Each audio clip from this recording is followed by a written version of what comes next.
Bismillahirrahmanirrahim. Assalamualaikum warahmatullahi wabarakatuh. Alhamdulillahi ala ihsanihi wa syukru lahu ala taufiqihi wa amtinanihi wa asyhadu an la ilaha illallah wahdahu la syarika lahu ta'ziman li sya'ni wa asyhadu anna Muhammadan abduhu wa rasuluhu da'ila ridwani. Allahumma shalli alaihi wa ala alihi wa ashabihi wa ikhwani. Para pemirsa yang dirahmati Allah Subhanahu wa taala dimanapun Anda berada, pada kesempatan yang bahagia ini insyaallah kita akan membahas tentang kisah Nabi yang mulia, Nabi Yusuf alaihissalam, yang Allah Subhanahu wa taala mengkhususkan satu surat yang panjang, ya, lebih dari 100 ayat tentang Nabi tersebut, Nabi Yusuf alaihissalam, tentang kisahnya. Dan Nabi Muhammad SAW pernah berkata dalam hadis yang diriwayatkan Imam Al-Bukhari, Al-Karim Ibnul Karim Ibnul Karim Ibnul Karim, yaitu Al-Karim Yusuf alaihissalam Ibnul Karim. Al-Karim artinya yang mulia, putranya yang mulia, putranya yang mulia, putranya yang mulia. Itu Yusuf bin Ya'qub bin Ishaq bin Ibrahim. Dan inilah silsilah zahabiyah, silsilah emas yang tidak pernah dimiliki oleh seorang pun. Ya, nasab yang terbaik yaitu Yusuf bin Ya'qub bin Ishaq bin Ibrahim alaihimussalam. Ya, tidak pernah terkumpulkan 4 generasi berturut-turut adalah Nabi. Adapun kisah Nabi Yusuf alaihissalam, Allah khususkan dalam surat yang Allah sebutkan dengan surat Yusuf, yang Allah buka di awal surat tersebut, ya, nahnu naqussu 'alaika ahsanal qasasi bima auhayna ilaika hadzal Qur'an wa in kunta min qablihi laminal ghafilin. Kata Allah Subhanahu wa taala, kami kisahkan kepada engkau wahai Muhammad ahsanal qasas, kisah yang terindah. Ahsanal qasas di sini ada 2 pendapat di kalangan para ahli tafsir. Apa maknanya ahsanal qasas? Ada yang mengatakan al-qasas diambil dari al-qas, yaitu masdar dari fi'il qassa yaqussu, yaitu mengkisahkan. Artinya apa? Kami kisahkan kepada engkau wahai Muhammad dengan pengkisahan yang terindah. Dengan pengkisahan yang terindah. Tidak ada yang mengkisahkan seperti cara mengkisahkan ini, karena yang mengkisahkan adalah Allah Subhanahu wa taala. Jadi kembali kepada masdar, yaitu pengkisahan terindah. Kalau kita jadikan bahasa Indonesia, ahsanul qasas artinya dengan cara mengkisahkan yang terindah, yaitu caranya Allah dalam mengkisahkan. Pendapat yang kedua, yang dimaksud dengan ahsanul qasas, al-qasas al-isim, maksudnya ahsanul qissah, yaitu kisah yang terbaik, kisah yang terindah. Ya. Kalau pertama dari sisi pengkisahan, bahwasanya cara berceritanya, ini cara bercerita yang terindah karena yang bercerita adalah Allah Subhanahu wa taala. Pendapat yang kedua, kisahnya sendiri yang terindah, kisahnya yang terindah. Wallah alam, ini dua pendapat yang tidak bertentangan, bahwasanya kisah Yusuf kisah yang terindah dan cara penyampaiannya juga yang menyampaikan oleh Allah juga yang terindah. Kenapa disebutkan dengan ahsanul qasas?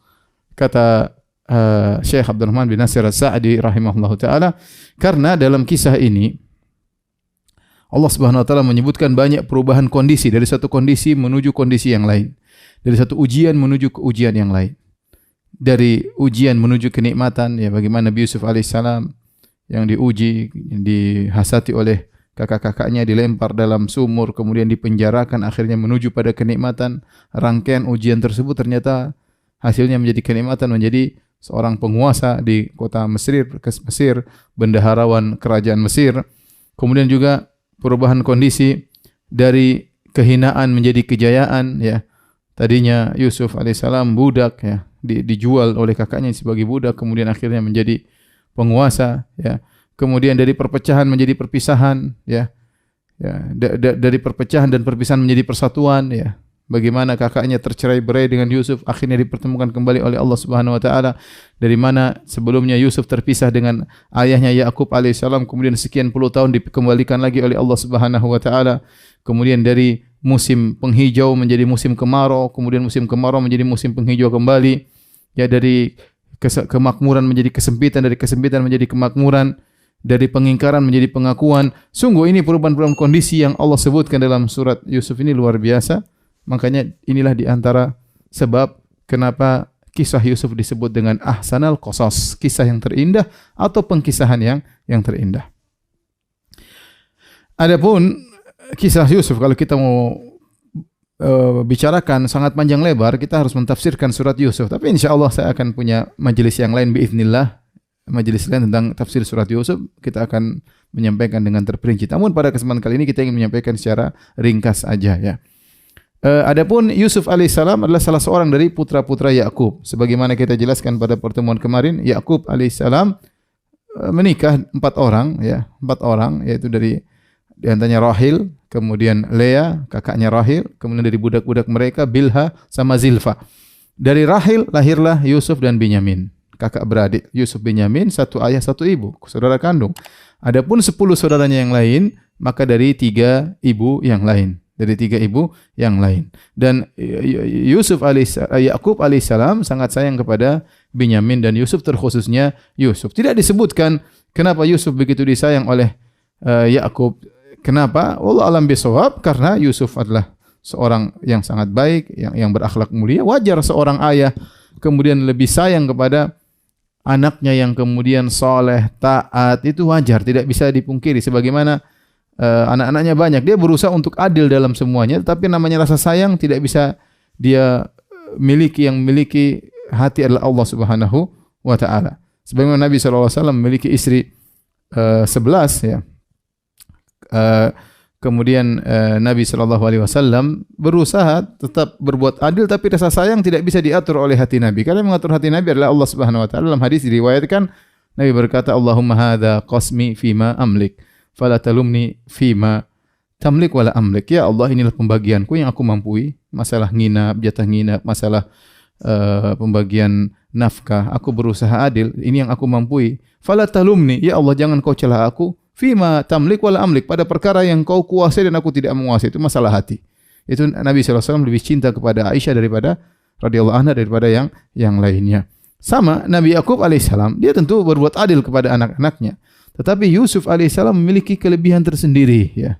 Yusuf mungkin anak yang soleh, taat, sehingga akhirnya nampaklah kecondongan Nabi Yakub kepada Yusuf alaihissalam. Hal ini akhirnya dijadikan bahan oleh anak-anaknya untuk berbuat jahat kepada Yusuf. Maksud saya, kita jangan menuduh bahwasanya Yakub tidak adil alaihissalam. Ini seorang nabi, seorang yang soleh, bahkan orang yang paling soleh di zamannya.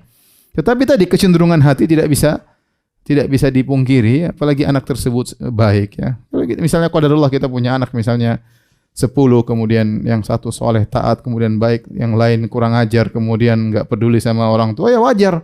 Tidak bisa kita pungkiri kecenderungan hati kepada yang baik, suatu yang wajar. Tetap berusaha untuk berbuat adil, namun saya katakan tadi kecenderungan itu tidak bisa kita pungkiri. Yang menguasai hati kita adalah Allah Subhanahu wa taala. Baik. Saudara-saudaranya 10 orang cemburu kepada Yusuf. Terlebih lagi Yusuf bermimpi dengan mimpi yang menakjubkan. Kata Allah Subhanahu wa taala, "Idz qala Yusufu li abihi, ya abati inni ra'aitu ahada 'asyara kawkaba wasyamsa wal qamara ra'aituhum li sajidin." Wahai ayahanda, sungguhnya aku bermimpi melihat 11 bintang sujud kepadaku, melihat rembulan dan matahari sujud kepadaku. Mimpi yang menakjubkan. Benda-benda langit yang besar-besar, 9 bintang, matahari, rembulan, sujud kepada Nabi Yusuf alaihissalam. Nanti kemudian hari akan ditakwilkan, ternyata maksudnya 11 bintang adalah saudaranya Yusuf, yaitu Binyamin dan 10 kakak-kakaknya. Kemudian matahari maksudnya adalah ibunya Yusuf. Kemudian rembulan maksudnya Al-Qamar adalah Yakub alaihissalam. Apa kata ayahnya? Ya, ayahnya berkata, "Qala ya bunayya la taqsus ru'yaka ala ikhwatika fayakidu laka kaida. Inna syaitana lil insani aduwwum mubin." Kata Yakub alaihissalam, "Wahai putraku, jangan kau ceritakan kisahmu ini kepada kakak-kakakmu, saudara-saudaramu. Ya. Fayakidu laka kaida, maka mereka akan berbuat makar, rencana buruk kepada engkau. Ingat, inna syaitana lil insani aduwwum mubin." Sungguhnya syaitan ya adalah musuh yang nyata bagi manusia. Benar, kalian bersaudara. Tapi kalau syaitan sudah masuk di antara kalian, maka bisa terjadi permusuhan. Meskipun satu bapak. Maka jangan ceritakan hal ini kepada kakak-kakakmu. Dan ini adalah wasiat yang baik dari Nabi Yakub alaihissalam. Bahwasanya tidak semua kenikmatan yang kau dapatkan wahai Yusuf kau ceritakan kepada kakak-kakakmu. Ya, sembunyikan saja. Karena kalau mereka tahu, mereka tidak kuat untuk menghadapinya. Mereka akan hasad kepada engkau. Mereka akan dengki kepadamu. Ini kaidah. pada para pemirsa yang dirahmati oleh Allah Subhanahu wa taala, tidak semua kenikmatan yang kita rasakan harus kita share. Ya, sebagian orang Masya Allah hobi men-share seluruh yang dia miliki. Men-share kenikmatan yang dia miliki, men-share mobil yang dia miliki, men-share rumah indah yang dia miliki, men-share suami tampan yang dia miliki, men-share istri cantik yang dia miliki, men-share semua jalan sana ke sana dia share. Buat apa? Kalau niatnya untuk bersyukur kepada Allah, tidak harus demikian. Kalau niatnya untuk pamer, maka bisa menimbulkan kecemburuan, bisa membuat orang sedih tatkala melihatnya. Si miskin memandang, maka si miskin sedih, dan yang lainnya. Ya, oleh karena tidak semua kenikmatan kita share. Ada kenikmatan kita share kepada orang-orang yang kita percayai. Contohnya Yusuf bercerita kepada bapaknya, cerita kepada Yakub karena dia tahu bapaknya seorang nabi, bapaknya amanah, sayang kepadanya. Oleh karenanya kalau kita cerita kepada orang yang sayang sama kita, enggak ada masalah. Kita ceritakan kawan dekat, teman dekat, ya, kita sudah sering bersama, kita kenal dia baik, kita ceritakan tentang keberhasilan kita, enggak ada masalah. Ya, tapi kalau kita cerita kepada semua orang, tidak semua orang bisa menahan hatinya. Ya, dia akan sakit hati, dia akan hasad, dia akan cemburu, ya. Ya. Orang tanya, "Kamu mobilmu berapa?" "Mobil saya 2 misalnya." Hasad dia, "Kok bisa mobilnya 2? Pekerjaan kayak begini mobilnya 2 misalnya." Kalau tanya, "Kamu rumahmu ada berapa?" 2. "Kok bisa rumahnya 2? Hasad. Kalau bilang saya enggak punya rumah, masih ngontrak, oh kasihan, miskin, dihina. Ya, oleh karenanya kalau orang tanya kepada kita, kita jawab dengan global aja. Kita tidak kenal orang tersebut, kita jawab dengan global. Alhamdulillah, Allah, saya punya tempat tinggal, alhamdulillah Allah kasih saya kenikmatan. Tidak usah kita perinci, karena terkadang perincian tersebut membuat orang tidak kuat mendengarnya. Orang bisa hasad, orang bisa dengki, dan tidak semua kelebihan yang kita miliki untuk kita share. Ya ikhwan, kita kan ingin hidup tenang. Sebagian orang memang ingin dijadikan bahan sebagai bahan komentar, ya. Makanya dia suka dengan demikian, apalagi YouTuber ya, ingin orang lihat semuanya. Sudahlah, urusan mereka dengan Allah Subhanahu wa taala. Tapi maksud saya, orang tidak seperti itu. Orang ya privasi dia jaga, ya, kemudian menjauhkan orang dari komentar terhadap dirinya, ya. Dan tidak semua kenikmatan dia pamerkan akan menimbulkan hasad dari orang atau menyedihkan orang lain, ya, dan macam-macamnya. Taib, perhatikan di sini, ternyata hasad bisa muncul dari kerabat, ya, muncul dari kerabat. Oleh karenanya para ulama mengatakan kisah ini, surat Yusuf adalah surat Makkiyah, turun di kota Mekah sebelum Nabi berhijrah ke kota Madinah. Kenapa? Seakan-akan Allah ingin mengabarkan kepada Nabi Muhammad SAW, kau jangan terlalu bersedih wahai Muhammad. Sungguhnya kerabat-kerabat memusuhimu, ommu, pamanmu, Abu Lahab musuhimu. Kerabat-kerabatmu dari Bani Hashim juga sebagian memusuhimu. Quraisy kan Nabi Muhammad suku Quraisy. Suku besarmu Quraisy juga memusuhimu. Paling depan dalam memusuhimu Quraisy, padahal kalian satu rumpun. Mereka satu rumpun dengan Nabi Muhammad SAW. Seakan-akan Allah mengatakan, jangan kau sedih wahai Rasulullah SAW. Sungguhnya Nabi Yusuf alaihissalam pernah dimusuhi oleh saudara-saudaranya sebapak. Ya, sangat dekat hubungannya. Yusuf dan yang lainnya sebapak, lain ibu. Tapi ternyata hal itu tidak menghalangi syaitan untuk mengadu domba. Maka janganlah kau terlalu bersedih wahai Muhammad. Ya, sampaikan kebenaran meskipun kerabat-kerabatmu memusuhimu. Ya. Makanya Nabi Muhammad SAW sedih. Wala tahzan alaihim, kata Allah, jangan kau sedih atas mereka. Ya, Rasulullah sedih mereka tidak dapat hidayah. Mereka musuhi Nabi SAW. Rasulullah sedih, dan itu ujian tersendiri. Dimusuhi oleh suku sendiri. Dimusuhi oleh Quraisy. Sama Nabi Yusuf alaihissalam dimusuhi oleh kakak-kakaknya. Ini ujian tersendiri. Ujian tersendiri. Seharusnya kakak-kakaknya menolong dia. Harusnya kakak-kakaknya bangga dengan Yusuf alaihissalam. Tapi justru malah memusuhinya, bahkan buat makar kepadanya. Ya. Pemirsa yang dirahmati oleh Allah Subhanahu wa taala. Walaupun Yusuf tidak cerita kepada kakak-kakaknya, tetapi kakak-kakaknya memang cemburu, dasarnya sudah cemburu kepada Yusuf alaihissalam. Akhirnya mereka berbicara di antara mereka, ya, di antara mereka. Idz qalu laqad kana fi Yusuf wa ikhwatihi ayatul lisailin, kata Allah. Idz qalu la Yusuf wa akhuhu ahabbu ila abina minna wa nahnu usbah. Inna abana la fi dhalalin mubin. Kata mereka, Yusuf dan saudaranya si Binyamin lebih disayang oleh ayah kita daripada kita. Padahal kita lebih banyak. Kita 10 orang, mereka cuma berdua. Ya, kita ini 10 orang, mereka cuma berdua. Yusuf Binyamin, kita 10 orang. Apa kata mereka? Inna abana lafi dhalalim mubin. Sungguhnya ayah kita dalam kesesatan yang nyata. Subhanallah. Bagaimana dalam kesesatan nyata? Ayah mereka adalah Nabi Yakub alaihissalam. Yaitu sesat dalam hal duniawi. Kalau dalam agama tentunya tidak, karena mereka tahu bapak mereka seorang nabi. Dan ini ibtila, Allah menguji Nabi Yakub alaihissalam dengan anak-anak yang durhaka pada saat itu, saudara-saudara Yusuf, meskipun nanti mereka akhirnya sadar. Tapi inilah ibtila, ujian Allah menguji Nabi Yakub alaihissalam. Akhirnya karena mereka hasad, mereka berencana untuk berbuat keburukan kepada Yusuf alaihissalam. Kata mereka, uqtulu Yusuf awitrahuhu arda yakhlu lakum wajhu abikum wa takunu min ba'dihi qauman salihin. Perhatikan kata mereka. Sudah, kita bunuh Yusuf aja. Kita bunuh Yusuf. Pilihan pertama bunuh Yusuf. Pilihan kedua, awitrahuhu ardan, atau buang dia sejauh-jauhnya di suatu areal yakhlu lakum wajhu abikum, sehingga tidak lagi dia tinggal di rumah kita, sehingga bapak kita bisa fokus terhadap kita, sayang kepada kita. Ini tujuannya. Tujuannya Yusuf dibuang, kemudian Yusuf sudah tidak ada lagi, sehingga kalau Yusuf sudah tidak ada, Yakub alaihissalam akan fokus cinta kepada kakak-kakaknya. Yakhlu lakum wajhu abikum wa takunu min ba'dihi qauman shalihin. Setelah itu, jadilah kalian orang-orang saleh. Dia terencana, tentunya iblis memberi ide kepada mereka. Bagaimana ya udah kita bunuh Yusuf atau kita buang dia sejauh-jauhnya, setelah itu kita bertobat. Jadi orang saleh, anak saleh. Setelah bertobat, ayah kita sayang sama kita, selesai urusan. Dan itu banyak orang melakukan maksiat dengan demikian. Sudah sekali ini, saya korupsi sekali, sudah saya bertobat. Ini kesempatan emas, tidak bisa saya tinggalkan. Kapan lagi saya mau korupsi? Kasih duit, ambil. Abis ini saya bertobat. Abis ini saya mau naik haji. Begitu ya. Syaitan sering berbuat seperti itu, ya, memudahkan orang untuk bermaksiat dengan dalih, abis itu kita bertobat. Abis itu engkau bertobat, selesai urusan. Allah Maha Pengampun. Dan inilah syaitan yang pernah datang kepada saudara-saudara Yusuf, itulah yang pernah datang kepada kita, yang menyuruh kita untuk bermaksiat setelah kita bertobat. Ya, sekali ini aja, 2 kali ini aja, 3 kali ini aja, 4 kali ini aja, terus Allah Maha Pengampun. Akhirnya kita mudah bermaksiat dan kita melakukan apa yang kita lakukan, sementara kita tidak tahu apakah Allah menerima taubat kita, apakah kita masih bisa hidup selanjutnya. Ya.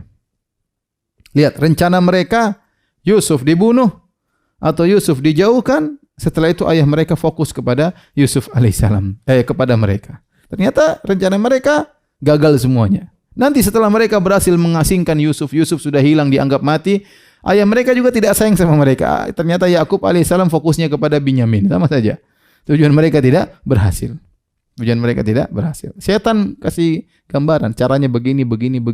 Mereka kerjakan, ternyata tidak berhasil. Taib. Setelah mereka bermusyawarah untuk membunuh Yusuf. Subhanallah. Hasad luar biasa ya. Hasad kalau sudah masuk pada hati seorang, bahkan saudara dekatnya pun bisa dia celakakan. Ya. Dan ini menakjubkan. Saya pernah ketemu seorang lapor kepada saya, Ustaz, saudara saya disihir. Siapa yang sihir? Kakaknya atau adiknya gitu. Kakaknya, loh, kasih tahu kakaknya itu syirik. Kakaknya tahu, kakaknya lulusan pondok, tahu itu syirik. Tapi kenapa disihir? Ya sudah, karena dia jengkel sama adiknya. Bayangkan. Hasad luar biasa menjadikan seorang nekat berbuat kesyirikan yang penting untuk menyenangkan hatinya, ya. Dan hasad pernah terjadi kepada anak Adam. Kata Allah Subhanahu wa taala, "Watlu naba abanai Adam bil haqq. Idz qarraba qurbanan fatuqabbala min ahadihima wa lam yutaqabbal min al-akhar." Ya. Qala qatulanna. Qala innama yataqabbalu Allahu minal muttaqin. Ceritakanlah kepada mereka naba abanai Adam, tentang kisah 2 anak Adam. Tatkala mereka berdua, itu Qabil dan Habil, konon namanya Qabil dan Habil, tatkala mereka berdua memberikan kurbanan, yaitu hewan kurban kepada Allah, fatuqabbala min ahadihima, diterima dari salah satunya, walam yutaqabbal minal akhar, yang satu tidak diterima. Akhirnya yang tidak diterima hasad. Qala aqtulannak, aku akan bunuh engkau. Ternyata hasad menjadikan seorang bisa membunuh saudaranya sendiri. Dan lihatlah, 10 orang ini ternyata berencana untuk membunuh Yusuf. Mereka rencanakan gimana kita bunuh Yusuf, tapi di antara 10 orang tersebut ternyata ada yang baik, ya. Binyamin tidak ikut dalam rapat tersebut karena Binyamin satu rumpun sama Yusuf, sehingga tidak diajak musyawarah oleh kakak-kakaknya. Karena Binyamin tentu membela Yusuf alaihissalam. Kata Allah Subhanahu wa taala, qala qailun minhum la taqtulu Yusuf. Salah seorang dari mereka berkata, janganlah kalian bunuh Yusuf. Wa alquhu fi ghayabatil jubbi. Sudah cukup lemparkan saja dalam sumur. Yaltaqitu ba'dhu sayyaran, nanti ada orang yang musafir ngambilin dia. In kuntum fa'ilin. Kalau kalian benar-benar ingin berbuat buruk kepada Yusuf, jangan dibunuh. Itu adik kita.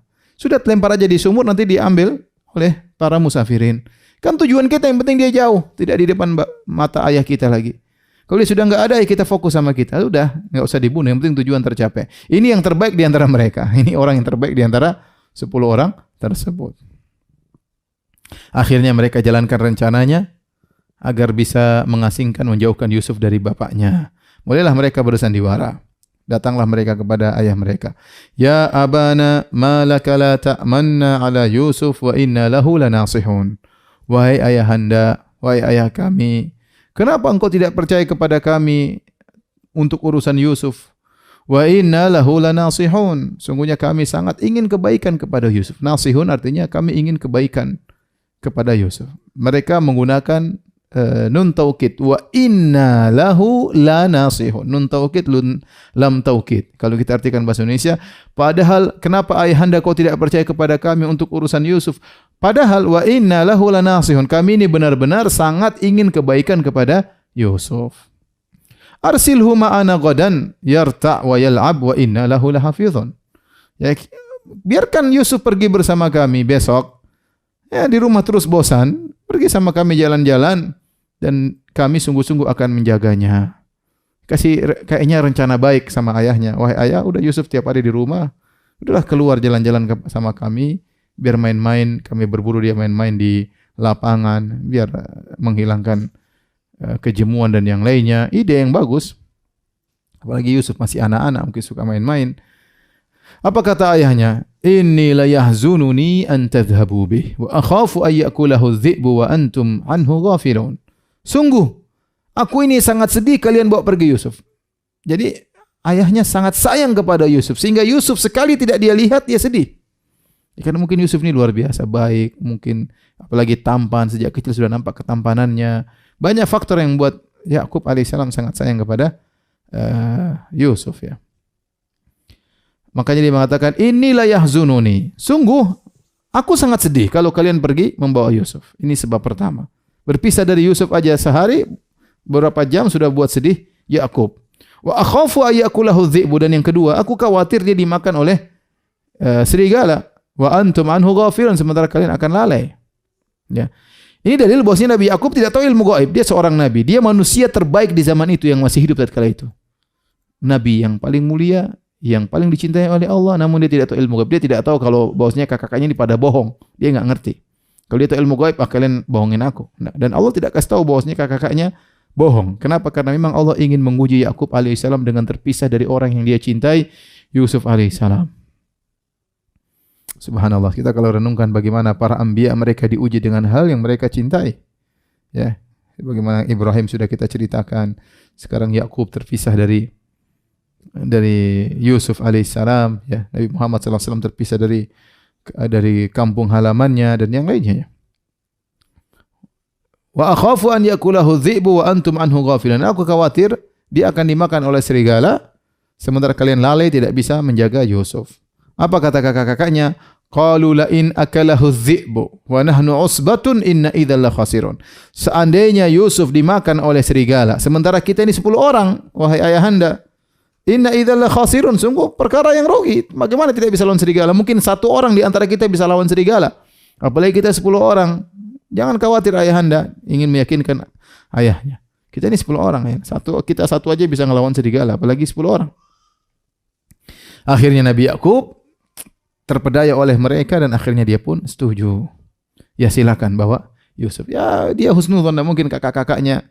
Bagaimanapun kakak tetap aja kakak. Ya. Bagaimanapun kakak tetap aja kakak. Mau hasad sama Yusuf, mau dengki, toh ini adik mereka. Tidak terfikir oleh Yakub bahwasanya mereka akan nekat melakukan demikian. Bahkan sebelumnya mereka sudah berencana untuk membunuh Yusuf alaihissalam. Apa kata Allah Subhanahu wa taala? Akhirnya mereka pun pergi membawa Yusuf. Falamma dhahabu bihi wa ajma'u an yaj'aluhu fi ghayabatil jubbi.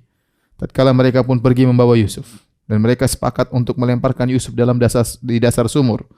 Wa auhayna ilaihi latunabbi'annahum bi amrihim hadza wa hum la yash'urun. Kata Allah, dan kami wahyukan kepada Yusuf, si kecil Yusuf alaihissalam, ketika dia dilemparkan dalam sumur tersebut, Kata Allah, kami wahyukan kepada dia, wahai Yusuf, suatu saat kau akan kabarkan kepada mereka tentang perbuatanmu ini. Dan ini akan terjadi nanti. Setelah Yusuf jadi menteri, jadi bangsawan, dia akan sampaikan, bukankah kau pernah melakukan bukankah kalian wahai kakak-kakakku pernah melakukan demikian kepada aku begini-begini? Tapi Allah ingatkan, la tunabbi'annahum bi amrihim hadza wa hum la yash'urun. Suatu hari kau akan kabarkan perbuatan mereka ini kepada dirimu, kau kabarkan, kau ulangi lagi kabarnya kepada mereka, sementara mereka tidak sadar. Taib, akhirnya mereka taruh Yusuf dalam sumur. Mereka tunggu, artinya mereka namanya masih sayang, tunggu adiknya ini selamat atau tidak. Mereka tidak tinggalkan pergi. Kalau tinggalkan pergi mungkin Yusuf, ya mereka namanya kakak mau jahat, tapi ada yang baik di antara mereka. Udah tunggu dulu, adik kita pastikan selamat dulu sampai dia benar-benar pergi dari negeri ini. Wa ja'at sayyaratun fa arsalu waridahum. Kemudian tiba-tiba ada sekelompok musafirin lewat, lantas mereka mengirim seorang untuk ngambil air. Fa adla dalwa, kemudian orang ini masukkan timbanya ke dalam sumur. Tiba-tiba dipegang oleh Yusuf. Ditarik-tarik, ternyata ada anak kecil di situ. Ya. Mereka berkata, dia berkata, qala ya busyra hadza gulam. Ya, kabar gembira, kita dapat budak di sini. Ada budak terlepas di sini. Bisa kita jadikan budak, rezeki dapat budak. Budak kabur, kita ambil, kita ikat, bawa pulang ke kampung. Ternyata kakaknya nunggu di situ. Kakaknya bilang, ini budak kami yang lepas, kalau mau beli. Wa asarruhu bidha'atan wallahu alimu bima ya'malun. Ya, akhirnya mereka menyembunyikannya sebagai barang dagangan dan Allah tahu apa yang mereka kerjakan. Wa syarauhu bi thamanin bakhsin darahima ma'dudatin wa kanu fihi minaz zahidin. Akhirnya Yusuf dijual oleh kakak-kakaknya, dibeli dengan darahima ma'dudah, dengan dirham yang sedikit. Ya, yang penting mereka enggak jual mahal. Kalau tawar-tawaran mahal akhirnya enggak jadi beli, repot. Yang penting ada dari tempat jauh beli, sudah bawa Yusuf ke sana. Si kecil Yusuf dibawa pergi. Yang penting dibeli. Akhirnya mereka jual meskipun dengan harga yang murah. Akhirnya setelah Yusuf dibawa pergi, mereka sudah pastikan adik mereka sudah jauh dari Palestina. Akhirnya mereka bikin drama lagi. Mereka pulang agak malam. Waja'u abahum isya'an yabkun. Maka mereka datang menemui ayah mereka di waktu malam dalam kondisi nangis. Seharusnya pulang sore sudah pulang, tapi pulang malam-malam supaya dramatis. Dalam kondisi nangis, bayangkan mereka sepakat nangis. Kemudian mereka berkata, qalu ya abana inna dhahabna nastabiqu wa tarakna Yusufa 'inda mata'ina fa akalahu adh-dhi'bu wa ma anta bimu'minin lana walau kunna shadiqin.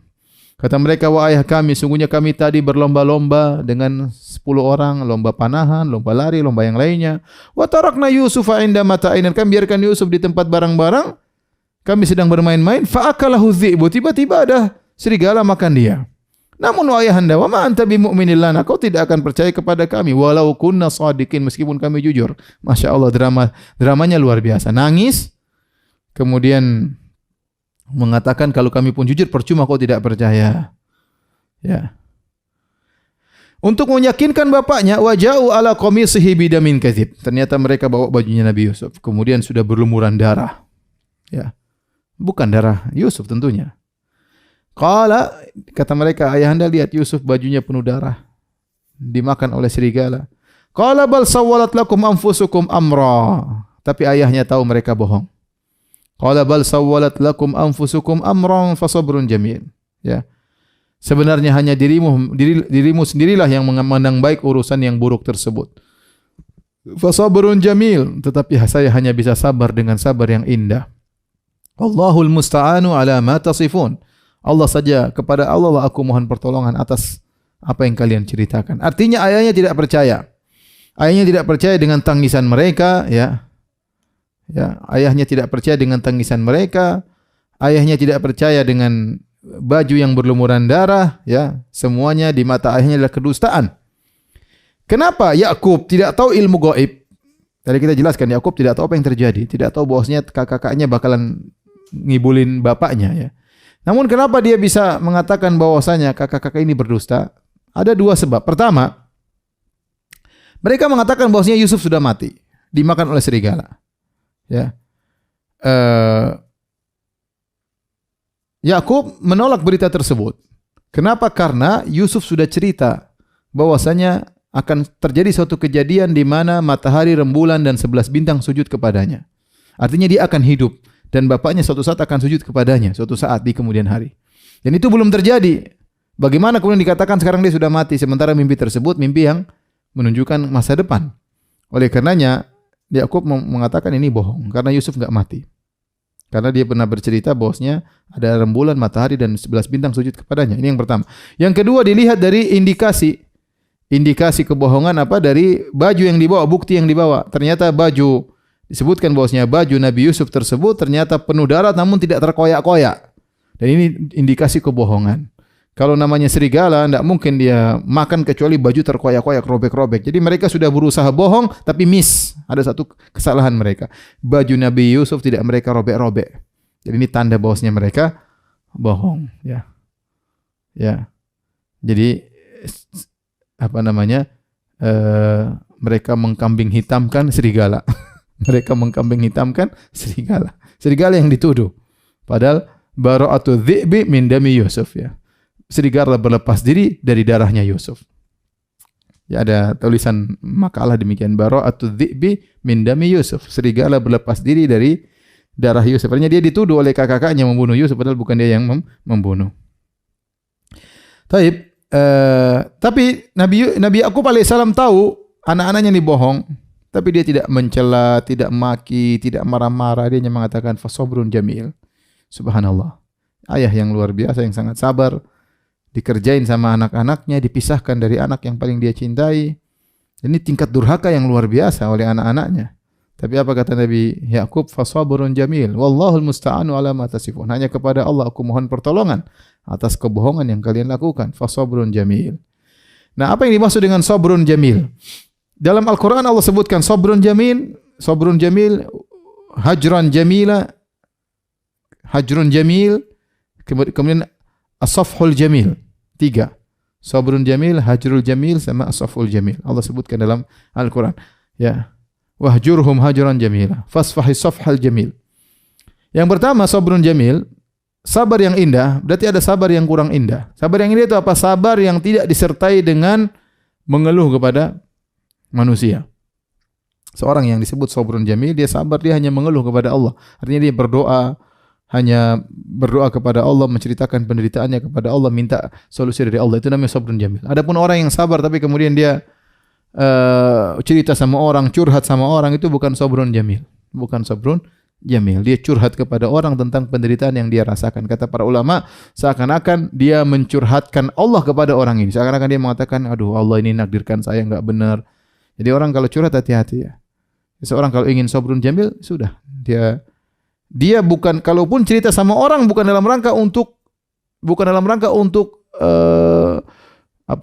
mengeluh tentang kondisinya, tapi dalam rangka mencari solusi, enggak ada masalah. Ya, seorang datang, misalnya Ustadz suami saya begini-begini, tapi waduh kenapa saya seperti ini, kenapa Allah mentakdirkan demikian, itu enggak boleh, haram hukumnya. Tapi sabrun jamil adalah kesabaran yang tidak disertai dengan curhat kepada orang lain. Ini yang terindah. Makanya Nabi Yakub alaihissalam, sebagaimana akan kita datang ayatnya, dia mengatakan innama ashku bathi wa huzni ila Allah, sebagaimana kita singgung pada 2 hari yang lalu. Dia mengatakan sesungguhnya aku hanya mengadukan kesedihanku dan penderitaanku hanya kepada Allah Subhanahu wa taala. Itulah sabrun jamil. Tapi yang kedua hajrun jamil. Hajrun jamil. Wahjurhum hajran jamila, dan tinggalkanlah mereka dengan peninggalan yang baik. Maksudnya apa? Seorang meninggal, ada masalah dia dengan orang. Dia berusaha meninggalkan orang tersebut dengan cara yang baik. Kita mungkin tidak cocok sama orang lain, tidak harus kita ribut dengan dia. Ini kaidah dalam kehidupan. Kita enggak suka sama orang, kita pernah berkongsi sama dia dalam pekerjaan, dalam dakwah mungkin, dalam yayasan, kita enggak cocok sama dia, tidak harus kita ribut baru pecah kongsi dalam kondisi ribut. Kita bisa meninggalkan dengan cara yang baik. Itu namanya hajran jamilan, dan itu akhlak yang mulia. Ya sudah, kita mundur bertahap, mundur pelan-pelan, kemudian kita bilang dengan alasan yang baik, kemudian kita tinggalkan. Contoh, kita dalam grup WhatsApp. Kemudian terjadi keributan, ada satu ngejek, satu sudah, kita enggak cocok nih, enggak cocok dengan grup ini. Enggak usah kita ribut di situ, enggak usah. Tinggalkan dengan cara yang baik. Ada saat yang tepat kita bilang assalamualaikum warahmatullahi wabarakatuh. Alhamdulillah begini. Saya kondisi sibuk dan macam-macam. Assalamualaikum. Tinggalkan, ma'assalamah. Tidak harus kita tinggalkan, tidak harus ribut. Karena kita namanya dalam kehidupan manusia sosial, terkadang kita interaksi, terkadang kita gabung sama orang dalam satu yayasan, terkadang kita gabung sama orang dalam satu kelompok, dalam satu grup WhatsApp, dalam grup dakwah, dalam yang lainnya, kemudian timbul permasalahan. Nah, kita hadapi dengan hajran jamilan. Ingat, hati-hati, tidak harus kita berpisah harus ribut. Ada orang tidak bisa begitu. Kalau pisah harus ribut. Setelah itu berlanjut dendam. Hanya membuat kita menderita. Dia menderita, kita pun menderita. Mungkin kita lebih menderita daripada dia. Akhirnya cari kesalahan, ribut. Tidak usah. Keluar dengan cara yang baik. Assalamualaikum, alhamdulillah. Itu namanya hajran jamilan. Meninggalkan dengan cara yang baik. Yang ketiga, fasfahi safhal jamil. Maafkanlah dengan cara yang baik. Ini yang susah.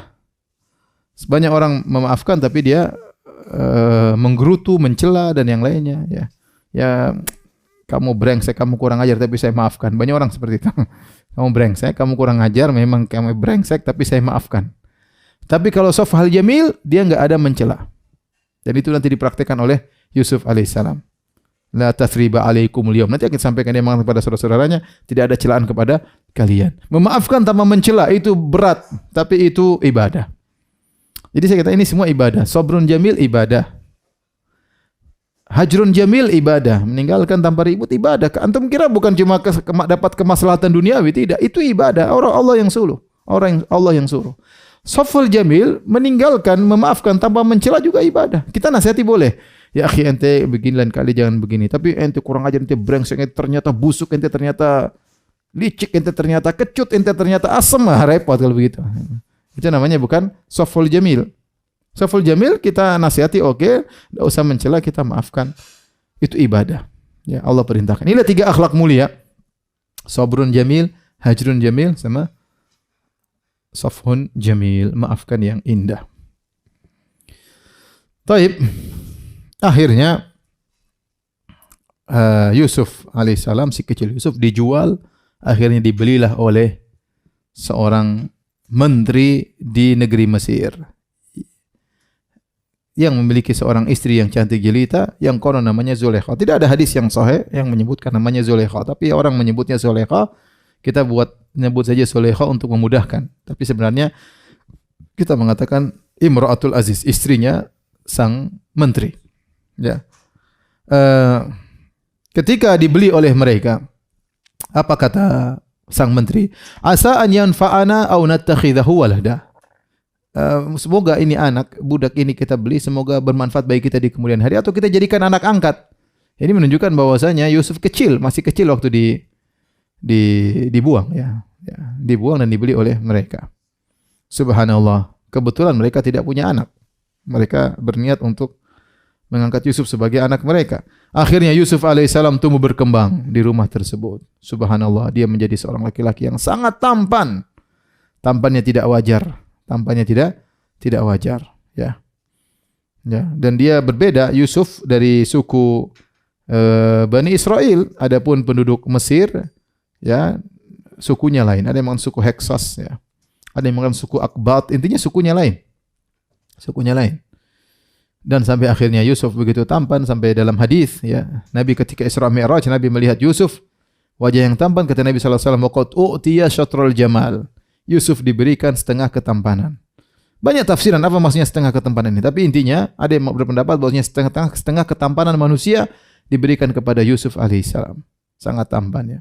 Saya dan Anda, kita enggak tahu berapa persen kita yang seperberapanya dari ketampanan dunia ini. Tapi Yusuf alaihissalam, bayangkan setengah ketampanan untuk Nabi Yusuf alaihissalam. Salah satu tafsiran ulama, syatrul jamal, yaitu diberikan setengah ketampanan. Tampannya luar biasa.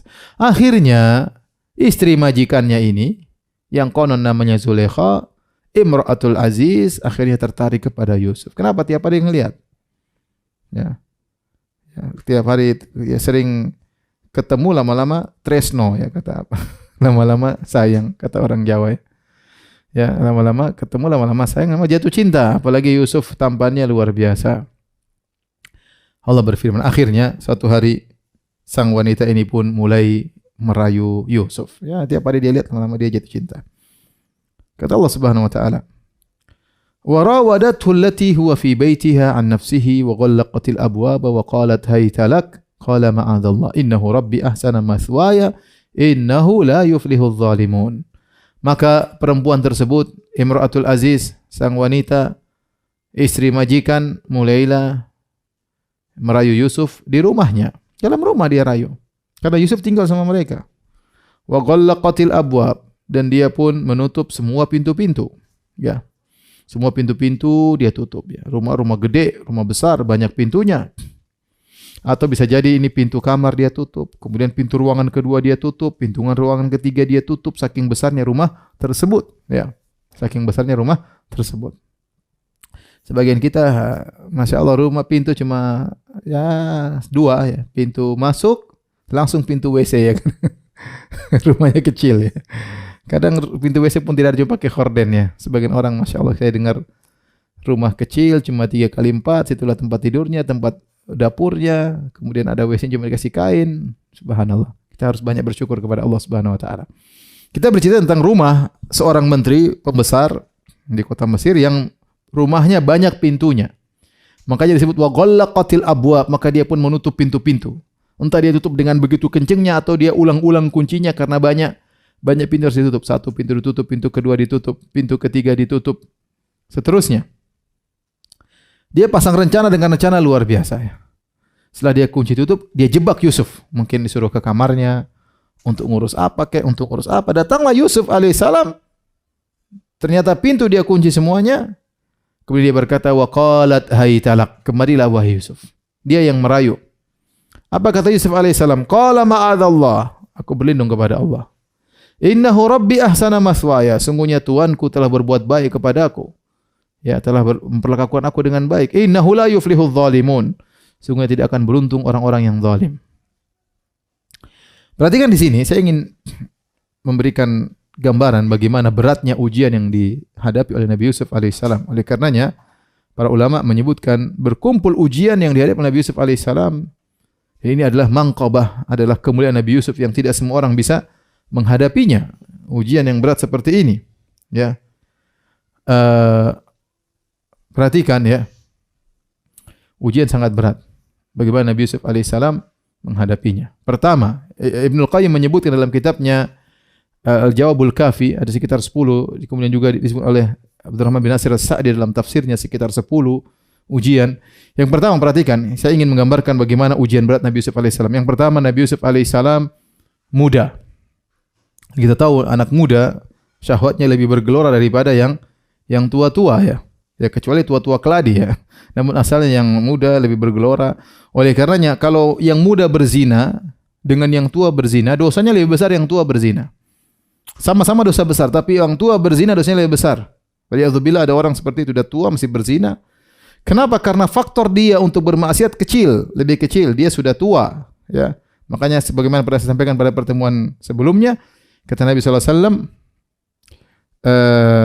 salasatun la yukallimuhumullah wa la yanzuru ilaihim wa la yuzakkihim yaumal qiyamah wa lahum adzabun azim. 3 orang Allah tidak akan memandangnya dengan pandangan rahmat, Allah tidak akan mensucikan mereka, Allah tidak akan ngajak berbicara dengan mereka, dan mereka adab yang pedih. Di antaranya Usyaimitun zanin, orang tua yang berzina. Kemudian Malikun kadzab, raja yang berdusta.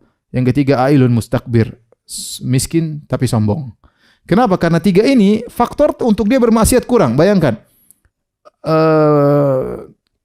Ailun mustakbir, miskin sombong. Orang kalau kaya sombong wajar. Ini miskin, apa yang mau disombongkan? Sudah miskin sombong, maka dosanya lebih besar daripada kaya yang sombong. Saya ulangi, ada miskin sombong, dosanya lebih besar daripada kaya yang sombong. Sama-sama dosa besar, sombong. Tetapi miskin sombong lebih besar dosanya. Kenapa? Dia tidak ada faktor untuk sombong. Kenapa sombong? Kemudian kedua, Malikun kadzab, raja berdusta. Kenapa dia perlu berdusta? Ya, sementara dia raja, dia bukan presiden, dia raja yang semua orang tunduk kepada dia, semua di bawah tahta dan perintahnya. Ngapain dia di bawah tahta dan perintahnya? Kenapa dia harus berbohong? Dia bohong tidak perlu. Terus dia masih bohong juga, buat apa? Maka dosanya lebih besar daripada bohongnya orang yang lain. Yang ketiga, Usyaimitun zanin, yaitu orang tua yang berzina. Orang tua yang berzina, ya. Lihat, Yusuf alaihissalam masih muda. Tentu syahwatnya bergelora tidak sama seperti orang tua. Ini ujian yang pertama, dia masih muda. Ujian yang kedua yang para pemirsa yang dirahmati Allah Subhanahu wa taala, Yusuf alaihissalam orang asing. Kita tahu bahwa orang asing tinggal di negeri asing lebih berani bermaksiat daripada bermaksiat di kampung, dan ini kenyataan. Banyak orang pencuri, dia tidak berani pencuri di kampung, mencuri di luar kampung. Jadi bajing loncat bukan di kampungnya, dia keluar untuk bunuh orang, untuk merampok, untuk merampas harta orang. Tapi di kampung jadi orang baik. Kenapa? Kalau dia bermaksiat, memalukan bapaknya, memalukan ibunya, memalukan mbahnya, memalukan paman bibinya. Maka dia kalau di kampung jadi orang soleh, keluar jadi bajingan. Artinya apa? Seandainya waliyadzubillah Nabi Yusuf alaihissalam melakukan maksiat di Mesir, siapa yang mau dia malukan? Enggak ada. Enggak ada keluarganya sama sekali. Dia sendirian. Enggak ada keluarganya seorang pun di Mesir. Seandainya kalau dia terjerumus dalam hal yang nista, ya sudah, dia sendiri yang menghadapi. Beda lain kalau seorang bermaksiat di kampungnya. Dia berpikir panjang, kalau ketahuan bapak saya, kasihan bapak saya malu, ibu saya malu, kampung saya malu, keluarga saya malu. Maka ini ujian tersendiri yang dihadapi Nabi Yusuf alaihissalam. Ujian kedua, dia adalah seorang yang asing. Yang ketiga, dia bermaksiat di rumah majikan. Di rumah majikan. Ya. Tidak ada yang menduga. Artinya sangat mudah dia untuk melakukan maksiat di rumah. Tidak ada yang curiga. Seorang majikan perempuannya ketemu dengan pembantu laki-lakinya, tidak ada yang curiga untuk bermaksiat. Ya, kalau terjadi tidak ada yang tahu. Namanya dalam suasana yang orang tidak mengingkari. Makanya Nabi SAW mengatakan alhamu maut. Hati-hati saudara suami itu kematian, kata Nabi SAW. Kenapa? Karena masyarakat memandang kalau kakak ipar ketemu dengan seorang wanita biasa aja. Seorang wanita bertemu dengan kakak iparnya perkara yang biasa, sehingga tidak ada yang mengingkari. Padahal itu bisa menjadi fitnah. Ya, karena dianggap biasa. Padahal itu bukan mahram dan bisa terjadi fitnah, bisa jadi perzinahan. Makanya kata Nabi SAW al-mahamu maut. Sama halnya dalam hal ini, yaitu keberadaan Yusuf dalam rumah tersebut bersama Zulaikha adalah perkara yang wajar, tidak ada yang mengingkari. Wong itu ibu majikan sama Yusuf. Taib, para pemirsa yang dirahmati Allah Subhanahu wa taala, insyaallah kita lanjutkan besok karena sudah masuk salat Isya. Demikian pertemuan kita. Semoga kita dipertemukan kembali dalam kesempatan yang lebih baik. Subhanakallah bihamdik asyhadu an la ilaha illa anta astaghfiruka wa atubu ilaik. Assalamualaikum warahmatullahi wabarakatuh.